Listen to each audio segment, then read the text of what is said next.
Halo semua, nama aku Daniel dan di video kali ini aku ingin melakukan perbandingan antara dua reksadana elemen. Yang pertama adalah reksadana SPTP atau Siaran Pendapatan Tetap Premium dan yang kedua adalah SSF atau Sukor Invest Stable Fund. Nah, kenapa aku membandingkan kedua reksadana ini? Ini karena ada request yang masuk dari teman-teman juga ya yang menanyakan seputar kedua reksadana ini. Dan kalau misal kamu pengen tahu, sebenarnya aku pribadi juga memiliki posisi di kedua reksadana ini. Nah, yang pertama adalah SPTP, di mana aku memiliki portofolio di SPTP Siaran Pendapatan Tetap Premium sebanyak 200 juta. Namun yang SPTP ini aku nggak naruh di Bibit, tapi aku belinya di aplikasi Makmur Elemen karena di sini aku juga lagi ngikutin event di mana bisa mendapatkan bonus hingga 20 juta rupiah, yaitu bonus 3%. Dan di sini kamu bisa lihat waktu itu aku masukin sekitar 200 juta, sekarang portonya udah naik dikit menjadi 200 juta 800 ribu sekian. Bagi kamu yang pengen tahu cara investasinya, kamu boleh cek beberapa video sebelum ini.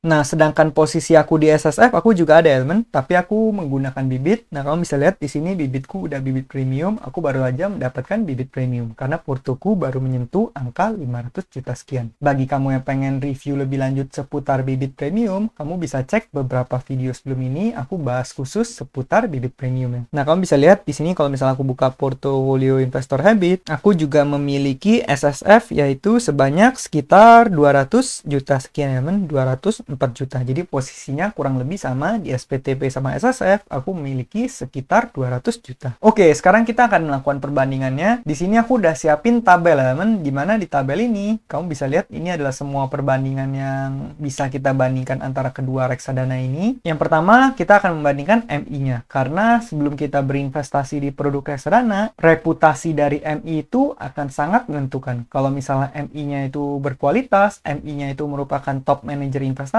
di mana reputasinya udah baik, dana kelolaannya udah besar, otomatis kita akan bisa lebih percaya terhadap produk reksadana tersebut karena MI yang mengelola dana tersebut lebih terpercaya. Nah, untuk Sukor Invest Stable Fund, MI-nya itu adalah PT Sukor Invest Asset Management, sedangkan Siaran Pendapatan Tetap Premium itu adalah PT Sialanda Capital. Nah, di sini kamu bisa lihat, aku di sini udah ngurutin peringkat MI. Ini peringkat MI itu menurut dana kelolaan. Kalau misal kamu pengen tahu cara ceknya gimana, kamu bisa ke halaman iPod ya, men. Biasa aku menggunakan iPod. Kalau misalnya iPod yang di komputer lagi nggak bisa, biasanya aku akan menggunakan iPod Go atau iPod yang di HP. Nah, di sini kamu bisa lihat peringkat MI-nya itu Sukor Invest adalah nomor 6 secara dana kelolaan, di mana dana kelolaannya itu udah menyentuh angka 30 triliun. Berarti ini udah oke banget ya, men. Udah masuk top 10 manajer investasi dengan dana kelolaan terbesar di Indonesia. Nah, kemudian Siaran Pendapatan Tetap Premium itu peringkat MI-nya Sialanda Capital itu nomor 3. Bahkan posisinya lebih tinggi lagi dibandingkan Sukor Invest ya, kan? Di sini kamu bisa lihat total dana kelolaannya atau AUM MI-nya. Ini adalah AUM secara keseluruhan ya, kan? Di mana angkanya lebih dari 30 triliun, yaitu 32,7 triliun. Apakah itu angka yang besar? Itu angka yang udah besar banget ya, kan? Kalau misalnya biasa ngolah dananya udah triliunan, puluhan triliun, itu menurut aku udah reksadana yang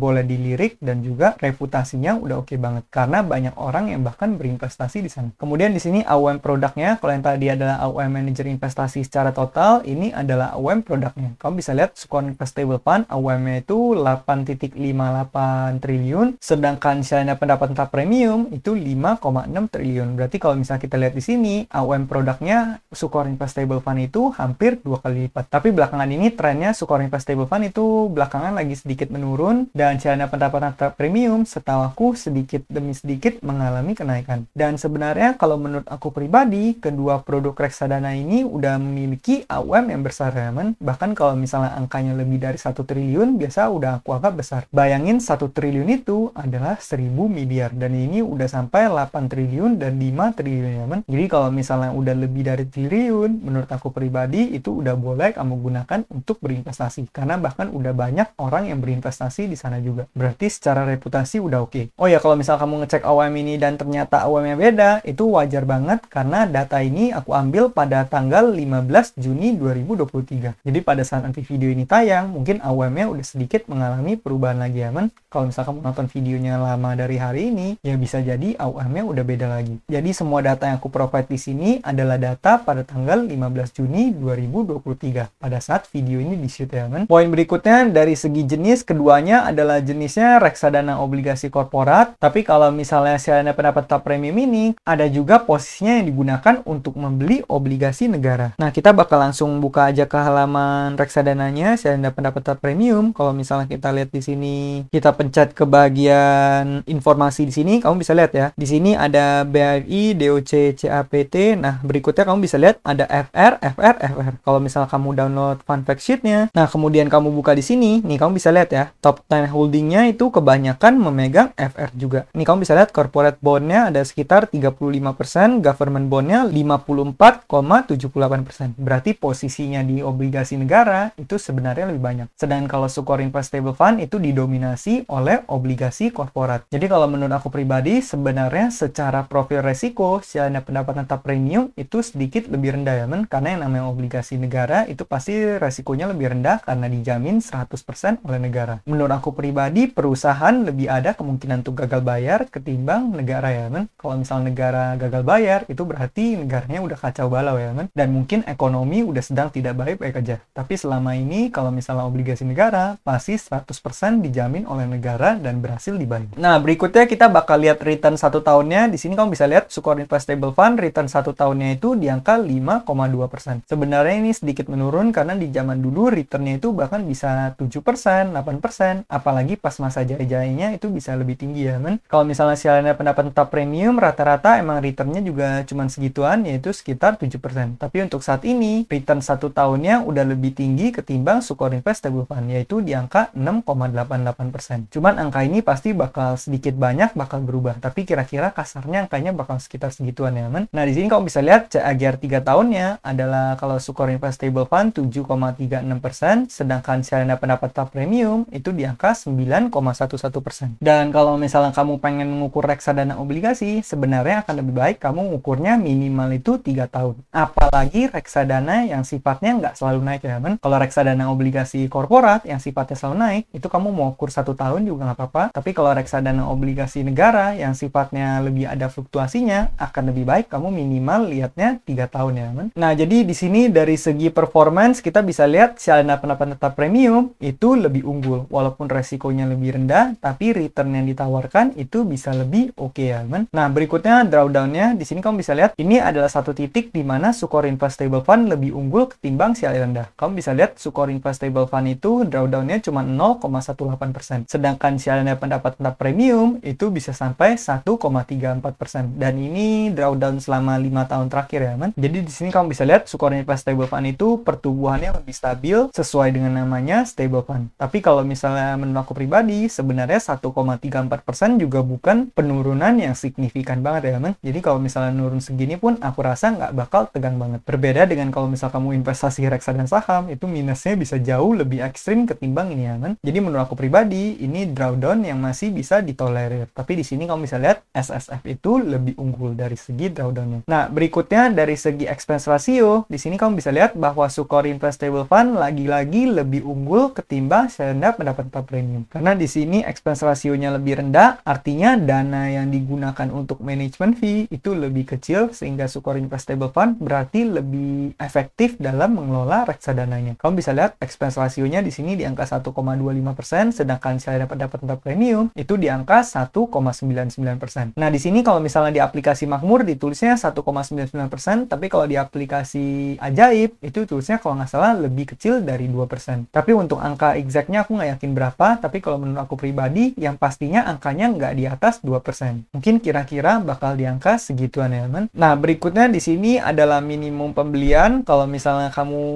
adalah tipe orang yang berinvestasi dengan jumlah yang lebih kecil, tapi kamu investasinya lebih sering, nah mungkin poin ini bisa jadi poin yang perlu kamu pertimbangkan juga. Tapi di sini nggak terlalu masalah, karena di sini kamu bisa lihat kedua angkanya adalah angka yang benar-benar masuk akal, dan menurut aku pribadi, setiap dari kita pasti bisa menyisihkan uang untuk menabung ya, men. Di sini kamu bisa lihat Sukor Investable Fund minimum pembeliannya hanya Rp100.000, sedangkan reksadana pendapat tetap premium itu di angka Rp50.000. 10.000. Ini berbeda dengan beberapa reksadana. Ada beberapa reksadana yang minimum pembeliannya itu ekstrim banget ya, teman. Contohnya Dana Mas Stabil. Kamu pengen beli Dana Mas Stabil minimal perlu 10 juta. Itu pun kamu bakal dikunci 3 bulan nggak bisa keluar. Bisa keluar tapi bakal ada exit load.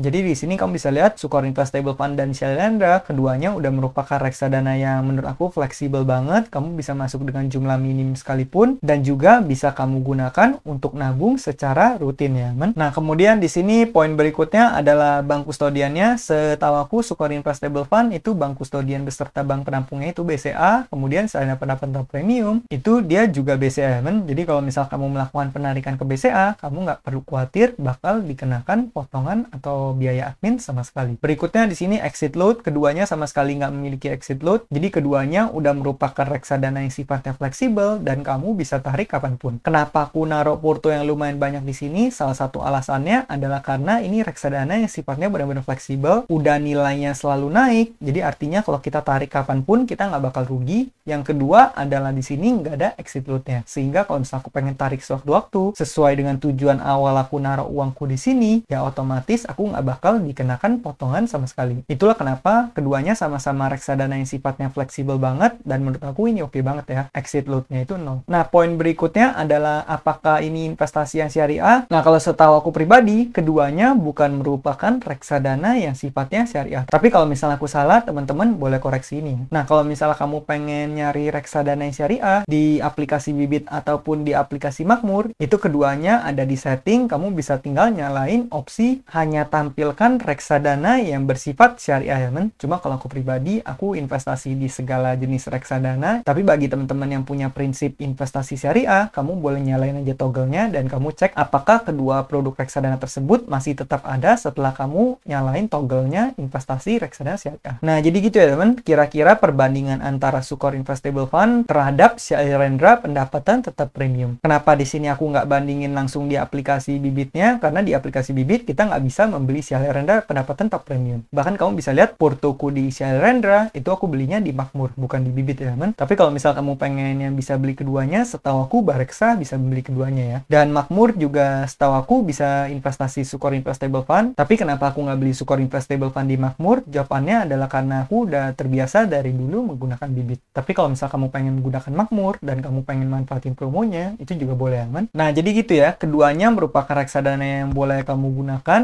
dan kalau misal kamu pengen ikutin seperti aku, kamu juga boleh diversifikasikan portomu untuk minimalisir resiko. Mungkin sekian aja videoku pada kali ini. Semoga video ini bermanfaat. Akhir kata, jangan lupa untuk selalu invest. Sampai jumpa di video berikutnya. Bye!